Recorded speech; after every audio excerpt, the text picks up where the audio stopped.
Hello everyone, my name is Benjamin Thomas. I am a COVID-19 survivor. Over 100 days I went through very rough time, 54 days on the ventilator, over 6 weeks on coma, lost over 50 pounds, lost all the muscles, but at the same time, thank God, none of the organs were affected except the lungs. It was a very rough journey. Still, I'm going home today. COVID-19 I went through is real. I know still people do not want to wear mask and don't want to keep social distancing. It is very important. Take this thing seriously. You don't want to go through what I went through. It is very rough. Good morning. I am Chaplain Rocky Walker. This is Benjamin Thomas. And I'm Dr. Robin Varghese, one of the heart surgeons here at Mount Sinai and director of the cardiovascular critical care for the system. We're going to tell you about one of the most amazing stories that we have experienced in this entire pandemic, and that's the story of this gentleman right here. And I'm Chaplain Rocky Walker, and I want to start off by having Dr. Varghese just remind and let's relive how you first told me about Mr. Thomas and how he came to this hospital. Pastor Thomas, in his job as a pastor, contracted COVID-19 back in March and was admitted to a hospital in Long Island and failing to thrive. And after being there intubated and ventilated for over almost 2 weeks, they were losing hope, and his family had reached out to me to ask us if there's anything we can do to help him. We made a plan to bring him to Mount Sinai, and we did that really at the end of March. And we transported him. It was a high-risk venture because he was on maximal oxygen support.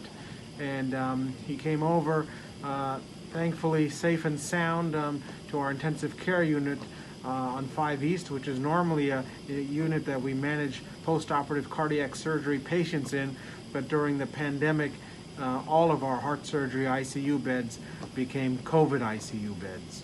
During the first couple of weeks of April, we were not making much headway, and there was one point in particular, which was the night of April 19th. I was on call that night, and he was in the worst shape, and many of our team members who were rooting for him were also losing hope, as was I.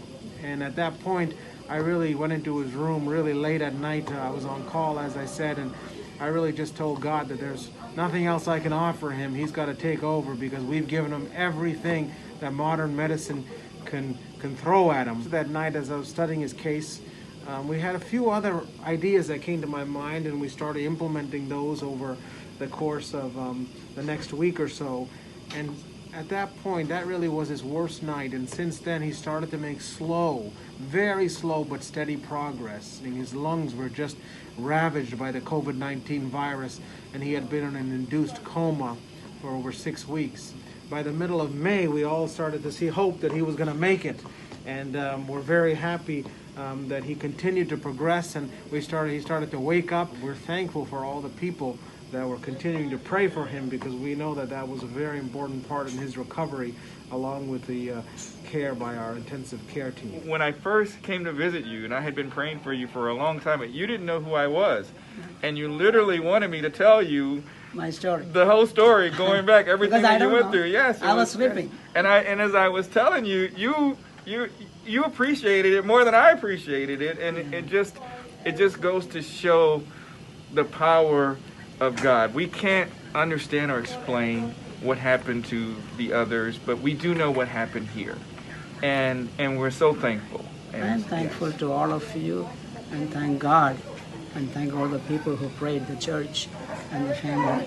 You may not remember this, but on that first week that you were awake on Sunday morning, I said, we got to get Pastor to church. It's Sunday morning. And so because of social distancing, the churches were not open, but they were having services by Zoom and various video conferencing modalities. And so we logged on to your church that Sunday morning, and we turned it on, that's awesome. and you were watching it. And the funny part, April, July 2nd week, the church is open. That's what I've been told yesterday. Yep, And I'll be there. wonderful. So the day I closed, I left, they open, I'm back. So I didn't miss anything. Good luck. Thank you, Baba. Take care. Come and visit. Okay? Thank you, I will. Couple of weeks. Oh. Thank you. You didn't say goodbye. Yeah. He's saying it now. Okay. I am home.